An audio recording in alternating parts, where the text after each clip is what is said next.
نو ماشین د ارمانو. ولې نو ارمان مې ځکه خو مې تاسو ته ویلي وو چې ما له ماشین غم وکړئ چې زه پرې ځان له خپلو بچو له څه کوم.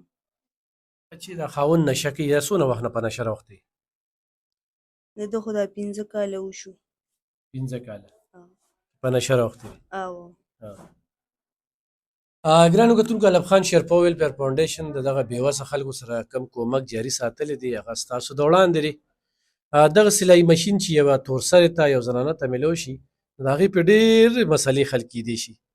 دا زنانه خیرمارې نه دي، نه دا زنانه ویډیوګانو ته راځي. اوس هم چې کومه زنانه ناسته دې خاوند آیس کي د آیس شانتې په موزي رنځ کې اخته دی او 4 بچي یې دي.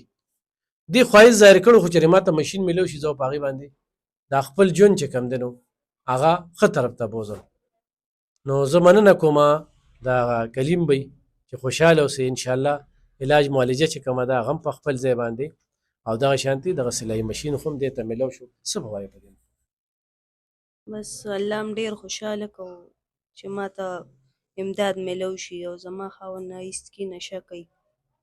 زما خوښه نه ده خو څه وکړو نو. بچي دې څو دي؟ 4. چې دا علاج وشي بیا به خوشحاله یې؟ بالکل به خوشحاله. دې سلایي ماشین نه به ستا نو څونه پیدا میلو شي؟ بس ځان له پې بچو له هم ګنډم او اخوا دېخوا به پې نور هم ګنډم خلکو له. بس ټیم به پې تېروم. نو ګنډل ته کولی شي پې؟ ولې نه شم چل راځي خو چې ماشین نه وي نو څه به څوک وکړي. نو ماشین د ارمانو. ولې نو ارمان مې ځکه خو مې تاسو ته ویلي وو چې ما له ماشین غم وکړئ چې زه پرې ځان له خپلو بچو له څه کوم. چې دا خاوند نشه کوي دا څونه وخت نه په نشه راوختی؟ د ده خو دا 15 کاله وشو. 15 کاله په نشه راوختی. اوسه پورې سم و بس دا 15 کاله یې وشو چې دا په نشه دغه دی شروع دی. اوس دې ماشین سره به ستا مسلې حل شي؟ بس ټیم به پې تېرومه نو څه به وکړو. هغه ورور ته دوا کوه د چا طرفه چې دی ښه.